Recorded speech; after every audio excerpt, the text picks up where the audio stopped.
नमस्कार। अंतःपुर के कानाफूसी में आप सबों का स्वागत है। और आज हम अंतःपुर के कानाफूसी में बात उस कानाफूसी को कर रहे हैं जिसको लेकर सियासत थोड़ी गर्म है। एक वीडियो वायरल हुआ है,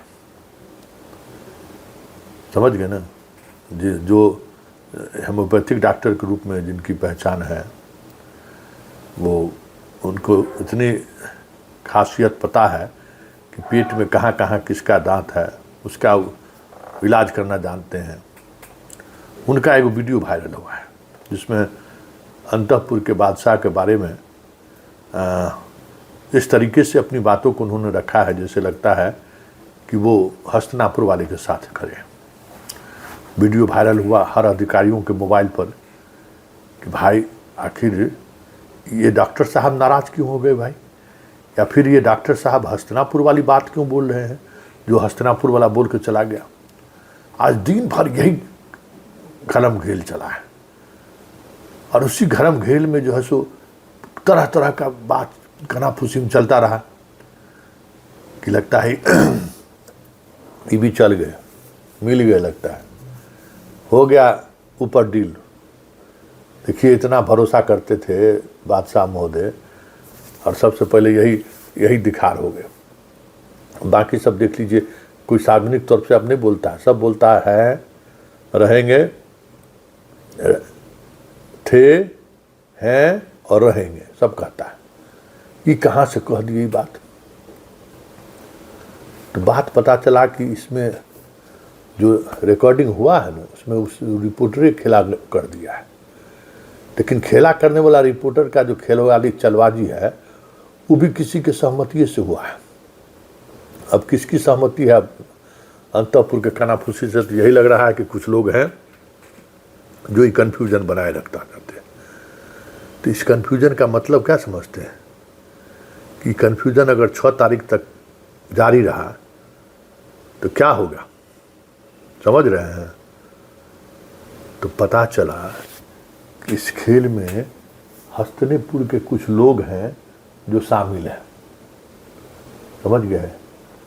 वो लोग चाहते हैं कि दुनू बहुत हस्तिनापुर वाला जो हस्तक्षेप करता है हर बात पर, तो बार बिहार चुनाव में इनको हिसाब लगने दीजिए, समझे? तो जो हस्तिनापुर का जो अपना पॉलिटिक्स है ना, उसी पॉलिटिक्स के तहत ये सब चीज़ हो रहा है।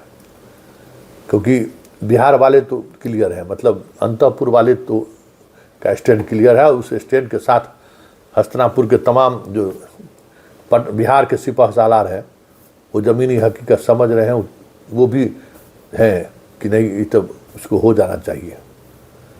लेकिन खेल ऊपर से है, अपने पार्टी के अंदर जो चीज़ें चल रही है हस्तिनापुर में, खेल उसकी वजह से है।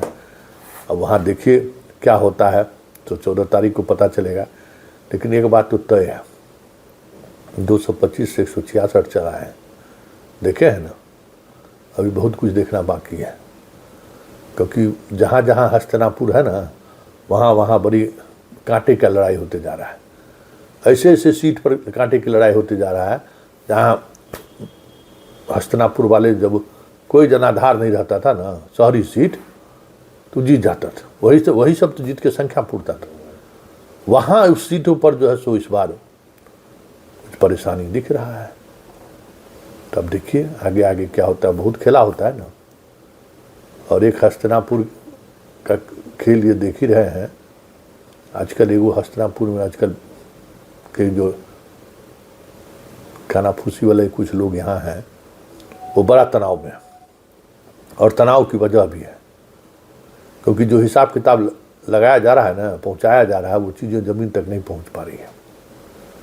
उसको लेकर थोड़ा असहजता है। खैर अभी बहुत कुछ देखना बाकी है। अब अंतःपुर में तनी दूसरों को गप कर लेते हैं।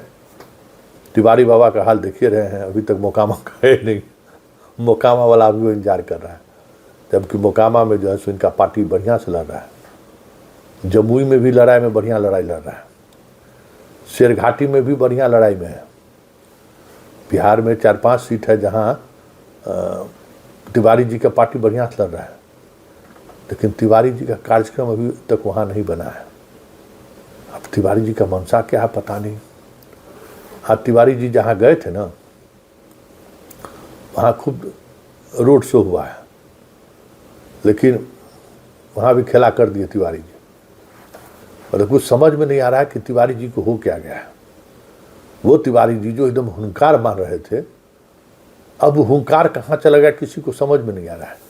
चुनाव लड़ रहे हैं या क्या कर रहे हैं, मतलब और इस कारण से बेचारा जो युवा सब बहुत भरोसा किया था, उसका भरोसा टूट रहा है, उसका कॉन्फिडेंस लूज कर रहा है। करे तो करे क्या, ये स्थिति है। खैर, तिवारी जी का अभी बहुत रंग आना बाकी है। इतना समझ जाइए कि तिवारी जी जो राजनीति करने आए थे ना बिहार, उनको समझ में आ गया कि राजनीति करना कितना आसान चीज़ होता है। दूसरे का डाटा देखना और फीड करना और उसका रिजल्ट डाटा के सहारे समझना एक अलग कला है, लेकिन ज़मीन पर जब आप उम्मीदवार को उतारिएगा ना, तब आपको समझ में आएगा कि क्या होता है। तभी तिवारी जी वेंटिलेटर पर किसी भी दिन आपको समझ में आ जाएगा कि आप तिवारी जी वेंटिलेटर पर चले गए, अब यात्रा में भी नहीं निकल रहे। खैर, अब उस बात पर सवाल कुछ भी नहीं है। चलते चलते एक और का बात आइए लेते हैं। आजकल जो लाल झंडा लेके घूमने वाला जो पार्टी है, वहाँ भी तरह तरह का कानाफूसी शुरू हो गया है। मंत्रिमंडल में शामिल होने का कानाफूसी नहीं हो रहा है, लेकिन इतना कानाफूसी जरूर हो रहा है कि ज़्यादा से ज़्यादा हम अपना उम्मीदवार को जितवा लें, चाहे जैसे भी हो। हाँ, एगो को देखिए ना, नींद खुला, गाड़ी पर सवार हुआ तो चल गए सुपर डाउन के प्रचार करने के लिए। अब सोच लिए, यहाँ जंगल राज पर जंगल राज बात हो रहा है, तकिया लगाए और चल दिए दानापुर।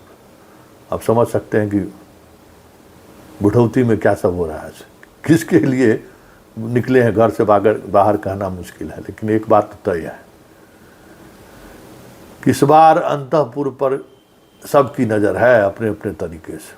और अंतःपुर में जिस तरीके की साजिश चल रही है, एकदम महाभारत काल में जैसे चलता था ना, विषकन्या सब जैसे करती थी मौर्य के शासन काल में, ठीक उसी तरीके से अंतःपुर पर काबिज होने को लेकर एक से एक विषकन्या को मैदान में उतार दिया गया। विषकन्या के बारे में बताएंगे, अभी थोड़ा और सामने आने दीजिए। अभी एगो दूगो सामने आई हैं, एक से एक विषकन्या का इस्तेमाल हो रहा है, और आने वाले समय में बहुत कुछ आपको वहाँ भी दिखाई देगा कि क्या हो रहा है। खैर, सवाल वो नहीं है, सवाल सिर्फ इतना ही है कि अंतःपुर और हस्तिनापुर में जो टेकन वार चल रहा है ना, बड़ा आनंद देने वाला है। आने वाले समय में समझ में आ जाएगा कि पाटलिपुत्रा जो है हस्तिनापुर से कमज़ोर कभी नहीं रहा है। खैर, कानाफूसी में आज सिर्फ इतना ही। फिलहाल इजाज़त दीजिए, नमस्कार।